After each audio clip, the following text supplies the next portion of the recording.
Economic and security situation of our country is worsening daily, despite. Welcome back to my channel, guys. Not be small thing o. Peter Obi has just addressed the media concerning what is going on in the country. I would like you people to watch it to the end, but before we do so, I just want to appreciate all my returning viewers. I say a very big thank you to you all, and for all my subscribers, I thank you from the bottom of my heart. And for those that are just watching this channel for the first time, please kindly hit on the subscribe button and click the notification bell so that anytime I upload new video, YouTube will notify you. Let's go, guys. I will see you all after this video. Economic and security situation of our country is worsening daily, despite contrary positions and claims by the government of improvement in all spheres of human endeavor. Our national challenges are visibly worsening. Our nation and its fortunes are in clear reverse. The indices are clearly indicative of our decline. Thus, Nigeria remains one of the poverty capitals of the world, with over 100 million in extreme poverty and more than 150 million in multi-dimensional poverty. The situation has deteriorated significantly in the past 18 months under the current administration. As a nation, we are falling from being the highest GDP in Africa in 2014 at $574 billion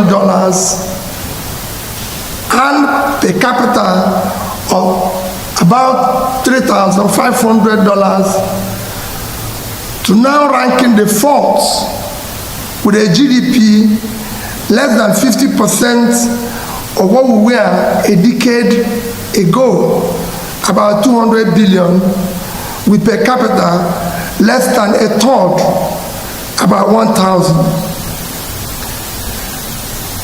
Our nation remains one of the most insecure and least peaceful in the world today, with countless communities and families displaced from their homes and now living in IDP camps. According to the Global Peace Index report, Nigeria ranks 143 out of 163 countries in terms of peacefulness, an indicative of high level of distress. Food insecurity has become a national norm, making Nigeria one of the hungriest countries of the world. Gainfully employed and middle-income Nigerians now spend nearly their entire income on feeding, with some resorting to borrowing to eat just to eat. For those living on margins, low-income earners and unemployed, the situation is even more dire. The newly approved minimum wage of 70,000 cannot afford a bag of rice or even half a bag of beans. As a result, many Nigerians go to bed hungry, while a significant number now rely on palliatives and charitable support. Tragically, this has recently led to several avoidable deaths.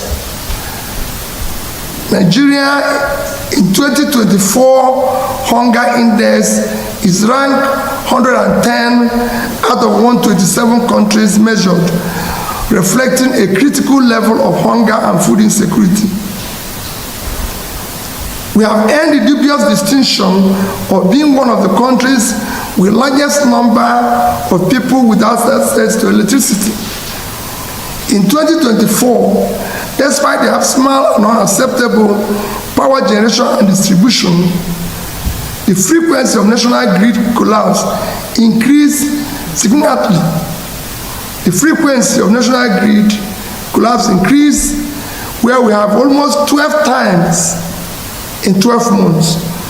As a result, we are now mockingly referred as a generator country. This persistent lack of adequate energy supply continues to hinder our national development. Corruption official efficiency, fiscal profligacy, and the mismanagement of public resources continue to rise astronomically in our country, spreading across all spheres of government. Similarly, nepotism and disregard for the Constitution, rule of law, and due process have become the norm. Our national debt has risen astronomically from approximately 15 trillion in 2015 to over 100 trillion today. This sharp increase has occurred within the last 18 months under the current administration. Ironically, these borrowings are largely allocated to non-generative programs and projects, leaving little to tangible development assets. Inflation remains an all-time high. Businesses are collapsing, and manufacturing companies are barely surviving, further contributing to already high unemployment rates. We hold periodic elections that are no longer genuine. Our electoral process are visibly flawed, lacking transparency and credibility.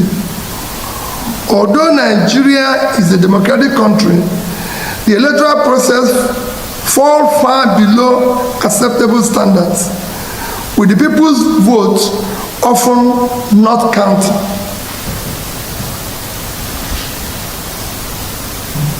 Suggestions on the way forward. From all indication, Nigeria urgently needs selfless and exemplary leadership across the three arms and tiers of government. However, this much needed exemplary leadership must begin from the top. Since the ultimate responsibility lies with the president, I will direct my attention to him. Mr. President, present-day Nigeria aligns closely with Dr. Martin Luther King powerful words. We are now confronted with fierce urgency of now. This is no time for apathy or complacency. This is time for vigorous and positive actions. Because we all love Nigeria and desire its prosperity, I would like to suggest some actions I will have personally approached differently. It is time to confront our national problems boldly, decisively, with a sense of urgency, and I suggest as follows. Commence a visible and verifiable reduction in cost of governance. To be able to allocate much needed resources to critical areas of development such as security, health, education, and poverty alleviation. Aggressively and visible attention should be given to combating corruption effectively. While addressing past corrupt practices, we must ensure proper investigations and recoveries are related to missing funds or their sources. The focus should be on eliminating current and future official malfeasance through increased transparency and accountability in public procurement and contract awards, as well as thorough monitoring of execution of projects to ensure that limited resources are efficiently utilized and applied productively.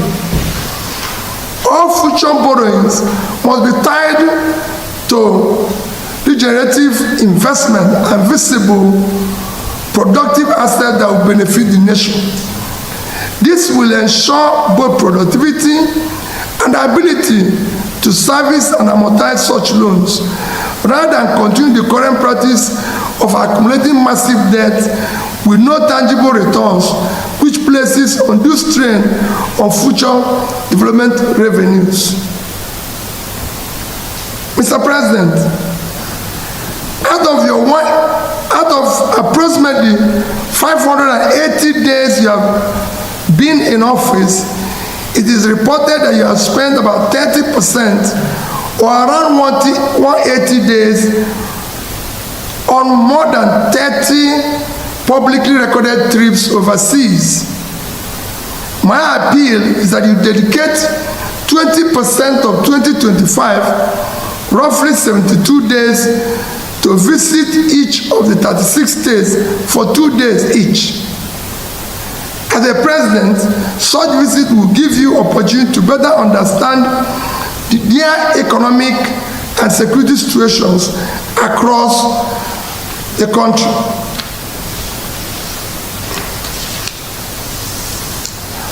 Further, it is time you visit our national hospitals and health facilities. You may consider, for example, that your next medical examination be conducted in one of our national hospitals or regional federal medical centers, such as FMC in Sokoto, Birnin Kebbi, Calabar, Umuahia, Akure, among others. This will allow you to assess the state of healthcare facilities available to Nigerians. It will also help you to understand the condition of our hospitals and clinics, enabling you to make informed decisions on how to upgrade and make them efficient. Endeavor to travel by road to observe the conditions of most highways. You can take short trips, for example, from Calabar in Cross River State to Uyo in Akwa Ibom, a distance of less than 100 kilometers, or from Benin in Edo to Warri in Delta. I recall taking President Obasanjo on a trip from Awka to Onitsha on the federal highway when I was governor of Anambra State. That journey prompted him to immediately approve reconstruction of parts of the road by Anambra State with subsequent reimbursement by the federal government. Such actions are immensely valuable. Make both impromptu and planned visits to our tertiary institutions where our children and future leaders are being trained.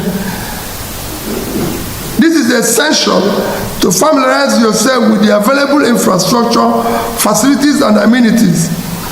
These visits will provide valuable insights into whether the resources of the Tertiary Education Trust Fund are being utilized optimally, and what is needed to sustain education is being implemented. I recall President Shagari visiting University of Nigeria in Nsukka when I was a student there and telling us, I've seen the facilities myself and I assure you of my intervention. Institutional facilities improved significantly thereafter. As Commander-in-Chief, visit our military formations and security agencies, especially during their field operations, and provide them with moral boosting assurances and support for optimal efficiency. Reiterate that they and their families will always be taken care of. Mr. President, many Nigerians are refugees and exiles in their own country. Visit the IDP camps and assure Nigerians that they will soon be returned to their communities, that they are working hard to restore peace and normalcy in different parts of the country. Mr. President, you are no longer governor of Lagos State. You are now the president of Nigeria. Therefore, consider spending your holidays in different parts of the country. Let your next Salah, Easter, or Christmas holidays be spent in Yola, in Sokoto, Jos, Akure, Yanegua, Abakaleke, among others. The single most challenging test you face is ensuring the future of elections are credible and truly reflect the will of the people. Finally, Mr. President, Nigerians need to hear from you directly, not through your proxies. Quarterly update on what you are doing to improve the situation is crucial. God bless you. God bless Nigeria. Thank you.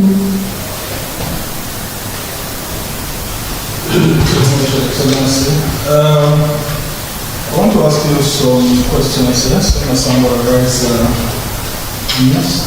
President Tinubu looks optimistic about the economic reforms that he's embarking on this year. And one of the major things he said is that he will reduce inflation from 34.6% to 5% to 15%. And he's also saying that he understands that there are rising food prices and there's a problem with the issue of food in the country.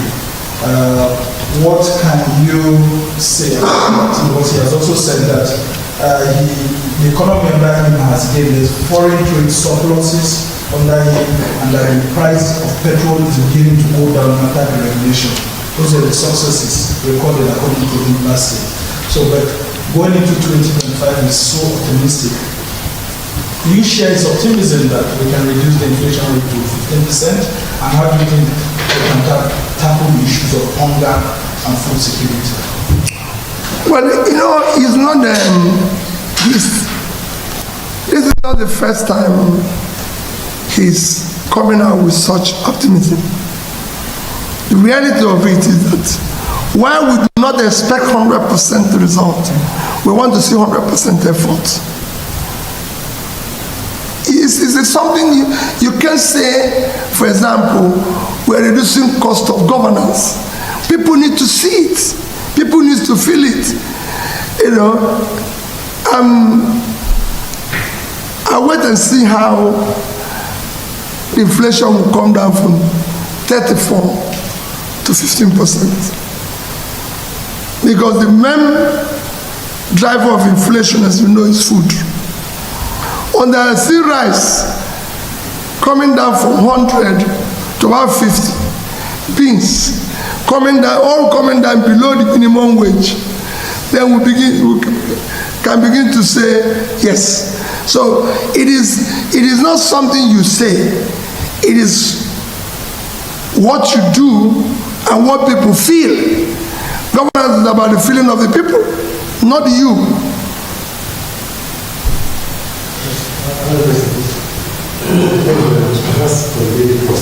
The first question is on this trip, nationwide trip. Knowing what the presidency stands for Nigeria, don't you think Nigerians will be further inconvenienced by the president traveling to states where the road will be locked for hours even before it comes, as to remain locked hours after it was left a particular situation? And considering the amount of resources we will still expend on such visits, either by air or by road, how do you see an alternative to mitigate the suffering of Nigerians by those blockage and the money that's going to be spent? That's the first aspect. I'm sure that what is going to be spent will be far less than what he spends to go overseas. It will be far less. And I can assure you that visiting the entire Nigeria will not cost up to a third of what he has spent in these 30 trips, just visiting Nigeria. And it is critical that he goes to, as for blocking the road and everything, I would rather he blocks everywhere in my state and stay there for 2 days, because he will feel what we are feeling. So it's better he goes to Benue, go to Zamfara and block it, but he's there so he can feel what the average person in Zamfara is feeling. As the president of a country, you must visit the place. The second aspect is 2027. Is that anything from me? Professor, a lot of them, on this major issue, can you just tell For me, what is important now is about Nigeria today. We are so occupied about election, just like we're so occupied about power capture, that we refuse to deal with our issue.